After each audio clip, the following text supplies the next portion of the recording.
Hi guys, welcome to Whiskey Web Wednesday. Today I'm going to show you how to celebrate passing your Canadian Citizenship Test with Canadian whiskey. But first you've got to pass the test. So this video will be helping you pass your Canadian Citizenship Test if you ever have to take it. So I hope this helps. If you have any questions, just put them in the comments there, and also I'll put a link to all the websites in this video in the comments too, to help you navigate your way through the Canadian Citizenship Test. So to start with, I'll give you a bit of background about myself. So I'm from Scotland and I moved over back in 2016. It's now 2021, so I've been living in Canada for about 5 years, and after 4 years I thought, well, I might as well get my Canadian citizenship. I'm already a permanent resident, but having the citizenship and a passport will make it easier at the airports and also allow me to vote, which is one of the main rights of being a Canadian citizen. So yeah, I took the plunge, applied, and about a year later, so it takes a while to process once you've submitted your application, I got invited to do the test. So I just did that last weekend and I passed first time, so I'll just tell you about my experience and then hopefully that helps you if you ever have to do the same thing. So a little overview of how it all works. The Canadian Citizenship Test is a key part of getting your citizenship. So the first bit you have to do is actually apply online. You go to this website here, the cic.gc.ca website, and that has a guide that takes you through the application process. They'll ask you to submit an application, which you can do online, and then you'll pay a fee.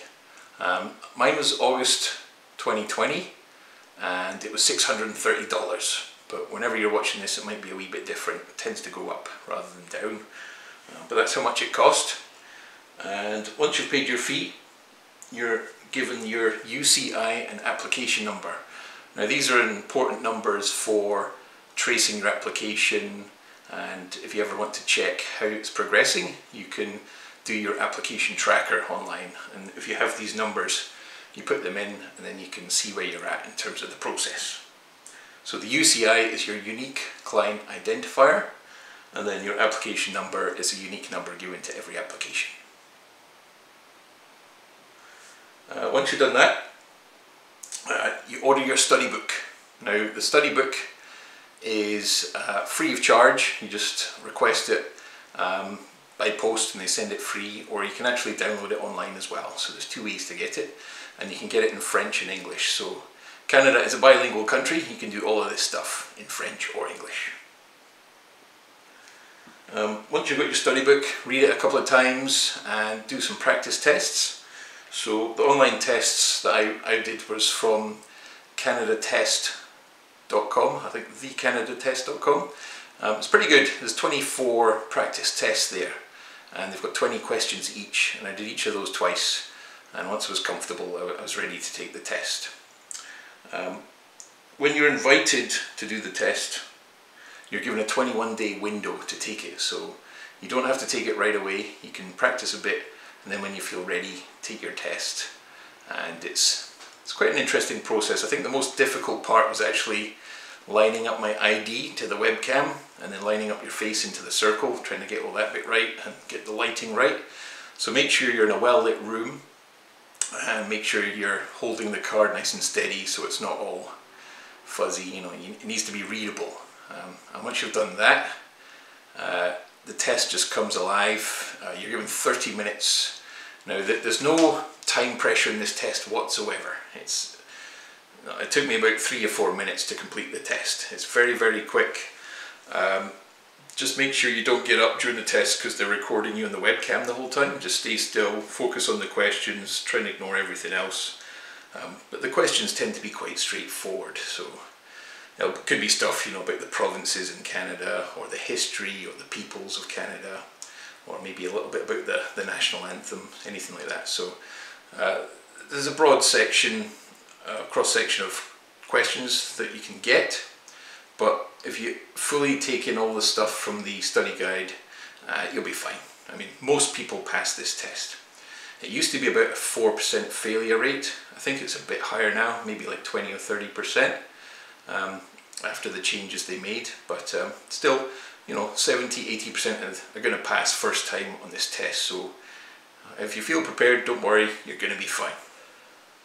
Once you get the result and you've passed, that's it. Your next stage is to get invited to the oath. You swear your oath or your allegiance to the Queen in French or English, and then you do the ceremony. I've not got to that part yet, but maybe I'll do an update for that one. But yeah, it's quite ironic because I'm Scottish and I never had to pledge allegiance to the Queen in Scotland, but I do when I'm in Canada. So the Queen's going to get her subject to loyally swear an oath. This is the Discover Canada booklet that you get free of charge. It's about 50 pages or so. Stuff about the regions of Canada, Canada's economy, the government, how Canadians are governed, federal elections, modern Canada, the history of Canada. There's a lot of dates and years to remember, but don't worry, you're not going to get a whole bunch of dates and years in the exam, or at least I didn't. You know, just focus on the general concepts. You know, just try and do the broad strokes. But yes, that's it. That's your test book there. So yeah, on my way to becoming a Canadian citizen. And if you want to get closer to Canadian whiskey, the best way to do it is to become a citizen and then enjoy a Canadian dram. So I've got here the Shelter Point on the west coast of Canada.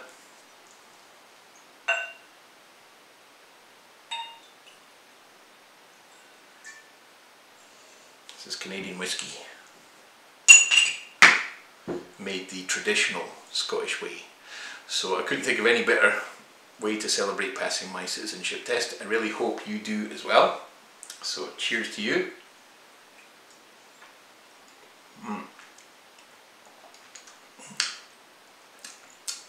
Yeah, delicious. See, come to Canada, you get good whiskey, good food, beautiful big country, what's not to like. So cheers everyone. Next week I'll get back onto the whiskey proper. I promise. Cheers.